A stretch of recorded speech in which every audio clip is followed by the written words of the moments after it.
Gog et Magog sont mentionnés dans 4 livres de la Bible, la Genèse, 1 Chronique et Ézéchiel dans l'Ancien Testament et le livre de l'Apocalypse dans le Nouveau Testament. Ils sont devenus liés dans nos esprits, de sorte que nous les considérons généralement comme un couple inséparable, ou du moins comme des individus qui ont vécu à la même époque.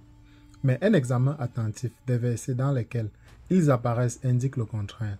Voyons ce que la Bible dit réellement à leur sujet. Remarquez que le titre de ma vidéo ne dit pas que ce que dit la Genèse à propos de Gog et Magog. C'est parce que la Genèse ne dit rien à propos de Gog. La Genèse dit simplement que Noé avait un fils nommé Magog.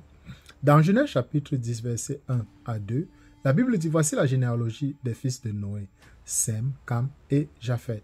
Il en naquit des fils après le déluge. Les fils de Japheth furent Gomer, Magog, Madai, Javan, Tubal, Méchec et Tiras.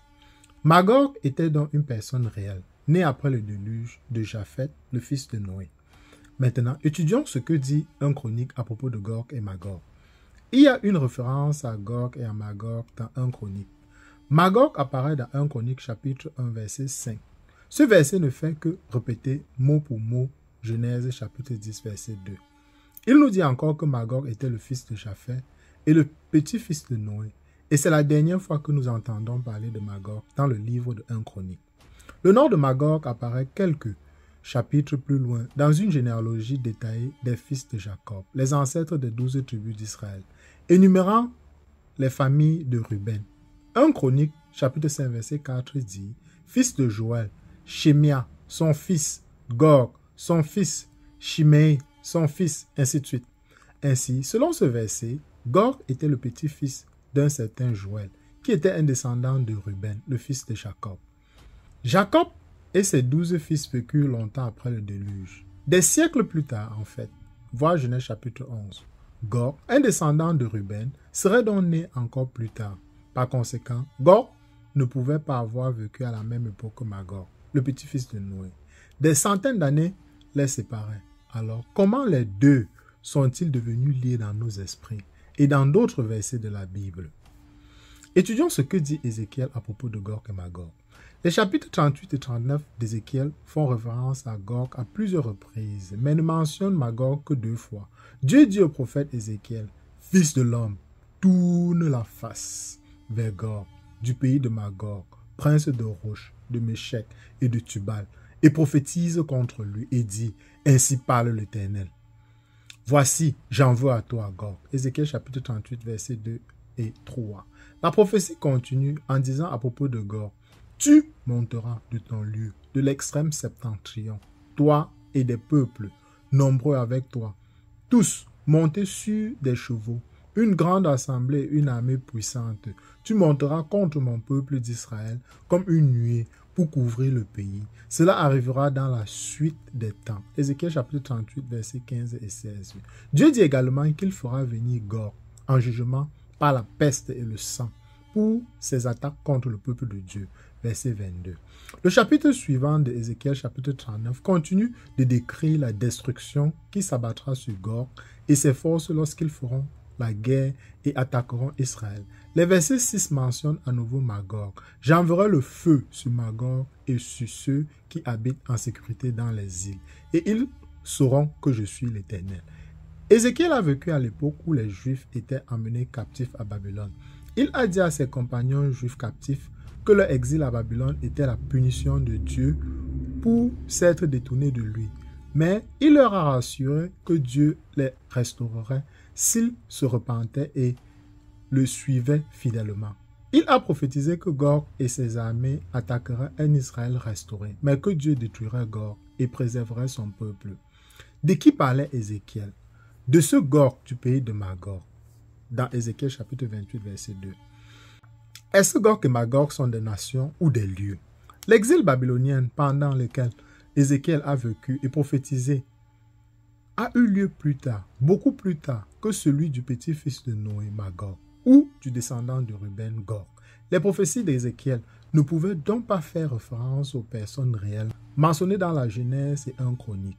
En fait, un examen attentif des 2 versets d'Ézéchiel chapitre 38 et 39 qui mentionnent Magog suggère qu'ils ne font peut-être pas référence à une personne du tout, mais à un lieu ou à une nation. Ézéchiel 38, verset 2 fait référence au pays de Magog. Et Ézéchiel chapitre 39, verset 6 dit que Dieu enverra le feu sur Magog et sur ceux qui habitent en sécurité dans les îles. Il n'existe aucun document historique faisant état d'une guerre ou d'une attaque d'Israël par les forces d'un dirigeant nommé Gog du pays de Magog, prince de Roche, de Mécha et de Tubal. Ézéchiel 38, verset 2. Mais quelle que soit la personne ou la chose dont Ézéchiel a dû parler, il est clair qu'il parle d'une force qui s'opposait à Dieu et à son peuple. Un ennemi qui combattrait Israël pour être détruit par Dieu. Et c'est ce que nous trouvons également dans le dernier livre de la Bible qui mentionne Dieu et Magog. Étudions maintenant ce que dit l'Apocalypse à propos de Gog et Magog. Le chapitre 20 de l'Apocalypse décrit la scène finale de la rébellion de Satan contre Dieu et son peuple. Quand les 1000 ans seront accomplis, Satan sera relâché de sa prison et sortira pour séduire les nations qui sont aux quatre coins de la terre, Gog et Magog, afin de les rassembler pour la guerre. Leur nombre est comme le sable de la mer. Ils montèrent sur la largeur de la terre, encerclèrent le camp des saints et la ville bien-aimée. Et un feu descendit du ciel de la part de Dieu et les dévora. Apocalypse chapitre 20, versets 7 à 9. Ce verset est le seul verset de la Bible qui mentionne réellement l'expression Gog et Magog ensemble. C'est là que les deux noms sont liés dans notre esprit. Ailleurs dans la Bible, ils sont mentionnés séparément, sauf dans Ézéchiel chapitre 38, verset 2, qui fait référence à Gog du pays de Magog. Il est intéressant de noter que ni Ézéchiel 38 à 39, ni Apocalypse 20 ne mentionnent une guerre ou une bataille à Armageddon ou à Médigo. L'apôtre Jean, qui a écrit l'Apocalypse, avait à l'esprit la description d'Ézéchiel des jugements de Dieu sur Gog et ses armées lorsqu'il a écrit la destruction finale de Satan et de ses armées. Notez les similitudes avec l'Apocalypse chapitre 20. Dans Ézéchiel chapitre 38, versets 9, 15 et 16, la Bible dit « Les deux armées sont vastes et couvrent la terre ». Dans Ézéchiel 38, versets 10 à 12, la Bible dit « Les deux sortent pour détruire le peuple de Dieu ». Les deux sont détruits par le feu et le soufre. Ézéchiel 38, 22. Les deux sont détruits au moment du jugement final. Dans les derniers jours, Ézéchiel 38, 16. Apocalypse 20, 8 identifie clairement Gog et Magog comme les nations qui sont aux quatre coins de la terre. En d'autres termes, tous ceux qui suivent Satan et font la guerre contre Dieu et son peuple dans les derniers jours, à la fin des temps. Alors, que signifie tout cela pour nous aujourd'hui? Dans la prophétie d'Ézéchiel et dans la description de Jean de la fin du péché, Gog et Magog sont des symboles de force de Satan opposés à Dieu et à son peuple. Ils représentent une bataille et une guerre entre le bien et le mal, le péché et la justice, Dieu et Satan. Et c'est le point principal concernant Gog et Magog, d'après ce que dit la Bible. En conclusion, dans la Bible, Dieu veut nous avertir des terribles conséquences du péché. Il veut que nous sachions que la justice triomphera à la fin. Les ennemis de Dieu seront détruits et le péché sera aboli pour toujours.